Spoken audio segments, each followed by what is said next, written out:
Assalamualaikum warahmatullahi wabarakatuh. Perkenalkan nama saya Randy Afandi. Saya mahasiswa Sistem Informasi di Universitas Terbuka. Pada kesempatan ini saya akan mendemonstrasikan praktek kedua mata kuliah jaringan komputer mengenai TCP IP melalui command prompt yang ada di Windows. Lanjut saja. Sebelum memulai, di sini untuk command prompt-nya itu harus dibuka sebagai administrator ya. Jadi yang pertama kita bisa search dulu command prompt, lalu run as administration.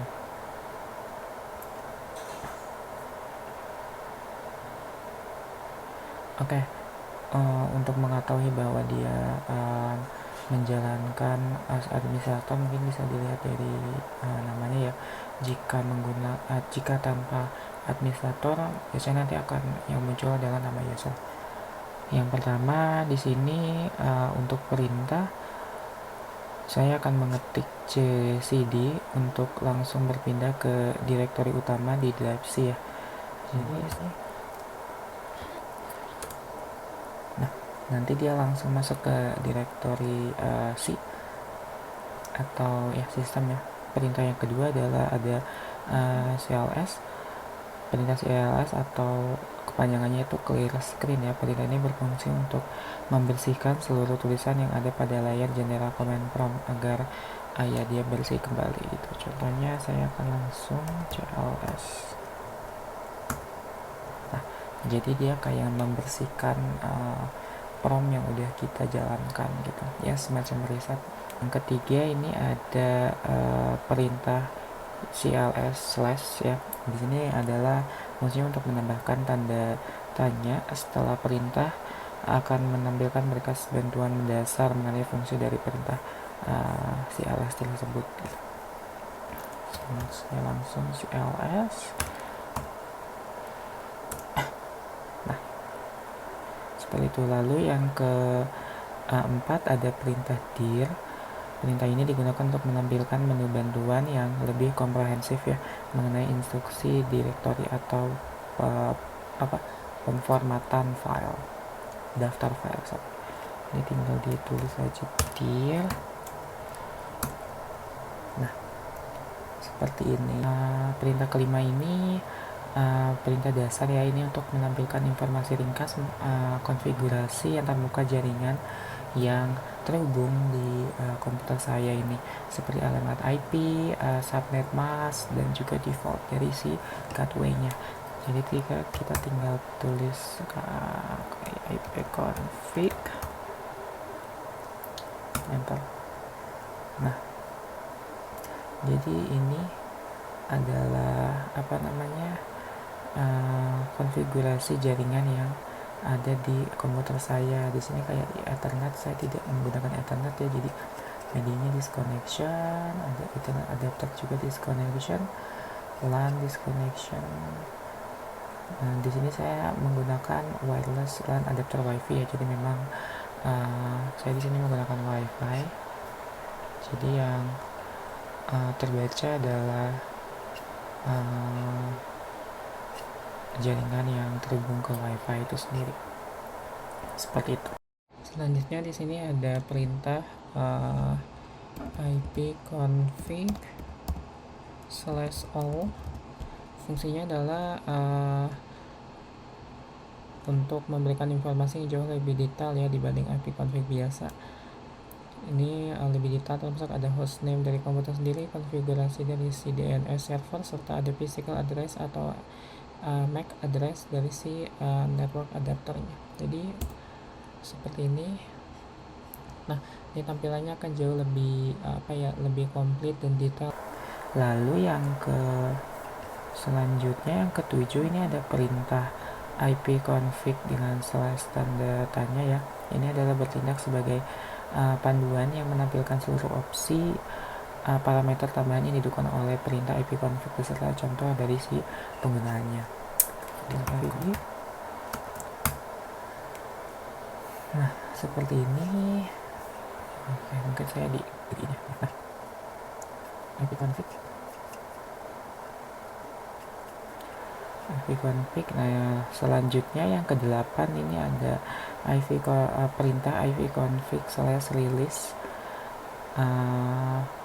Perintah ini adalah digunakan untuk melepaskan atau mengosongkan alamat IP saat ini yang didapatkan dari DHCP server gitu. Koneksi internet akan terputus sementara. Jadi ketika menjalankan perintah ini akses internet akan diputus untuk sementara. Di sini bisa dilihat ya bahwa masih terhubung ketika saya menjalankan perintah ipconfig/release.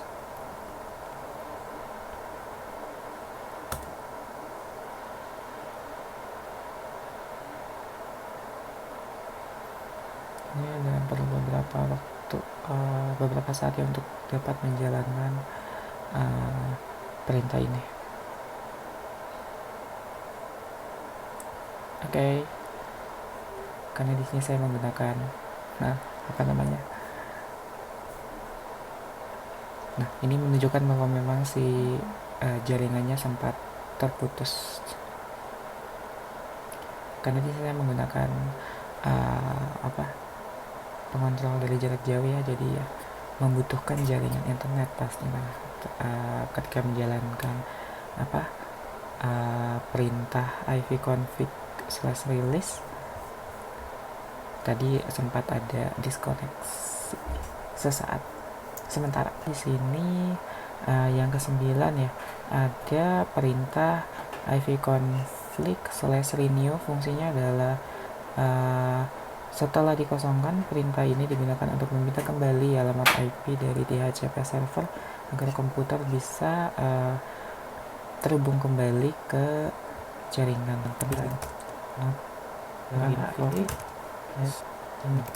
Ini sudah kembali renew ya, jadi sudah dikoneksikan kembali setelah diputuskan seperti itu. Display DNS ya. Perintah ini berfungsi untuk menampilkan riwayat data cache DNS yang saat ini disimpan oleh sistem operasi si Windows itu sendiri. Jadi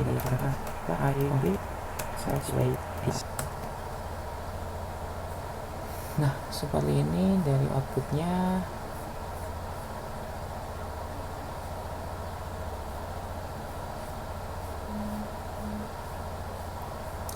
Jadi dia akan menampilkan riwayat atau histori ya, data cache dari si DNS-nya yang tersimpan di komputer saya ini. Oke, yang selanjutnya ini ada perintah ipconfig/flush DNS ya. Fungsinya adalah untuk membersihkan atau mengosongkan seluruh sisa cache DNS yang tersimpan agar sistem mereset kembali catatan domainnya. Jadi tinggal di ipconfig/flush DNS. Nah, sudah dibersihkan. Selanjutnya ipconfig/register DNS ya. Fungsinya adalah untuk mendaftarkan kembali komputer atau nama host secara langsung ke DNS server terdekat gitu.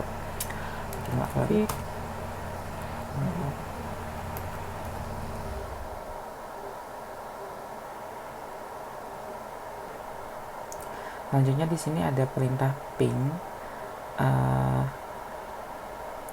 Perintah ping ya.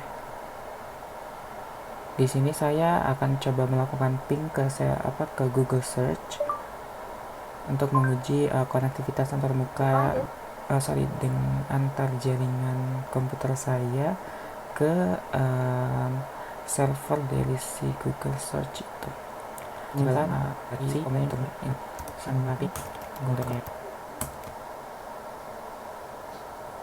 Nah, kalau ada balasan atau outputnya adalah reply, berarti komputer saya memang terhubung ke jaringan internet PATS. Perintah netstat ini digunakan untuk memantau status koneksi jaringan yang aktif, menampilkan port yang terbuka serta protokol network yang sedang digunakan oleh komputer gitu. Jadi status koneksi yang saya jalankan di komputer saya gitu, jadi dapat dipantau atau dilihat dengan perintah si netstat. Harusnya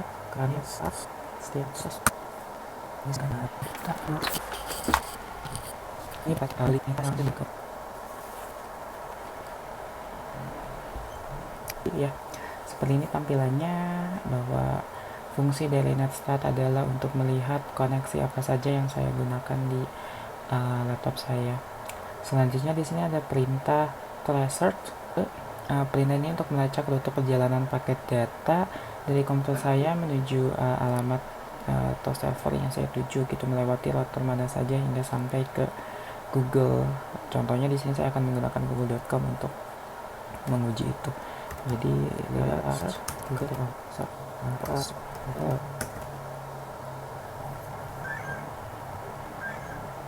ini dengan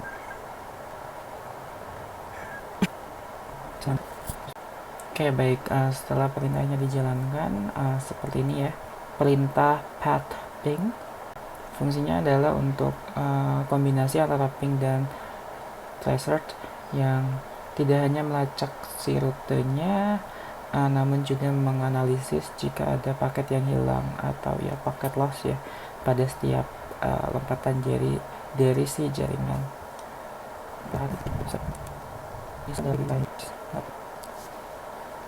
Oke, baik. Jadi seperti ini ya untuk output atau perintah dari ping ketika dijalankan, bahwa bisa dilihat ini adalah kombinasi ping dan tracer ya. Jadi dia bisa mendiagnosis paket apa saja yang hilang. Di sini ada perintah ns lookup ya. Perintah ini digunakan untuk mengetahui informasi nama domain serta menerjemahkan nama domain itu sendiri menjadi IP address yang terdaftar pada DNS di server itu.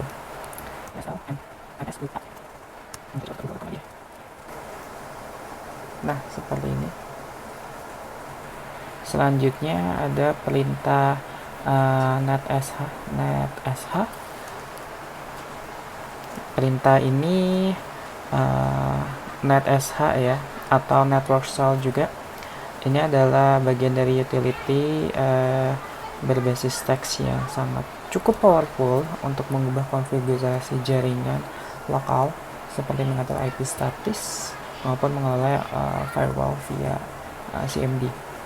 Jadi di sini kita memasuki ke dalam subshell ya, interaktif khusus untuk konfigurasi jaringan. Jadi ya karena perintahnya hanya sampai ke netsh, jadi untuk keluar dari subshell ini cukup mengetikkan exit saja. Selanjutnya perintah root ya, biasanya untuk menentukan tabel routing dari si network lokal yang mengendalikan kemana si paket data diarahkan di dalam jaringan gitu. Seperti ini. Oke, jadi ditampilkan tabelnya ya. Oke, baik.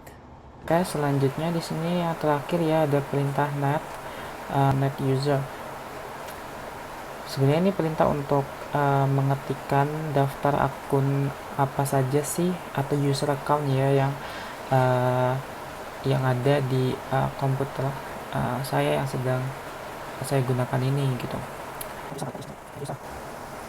Nah, oke.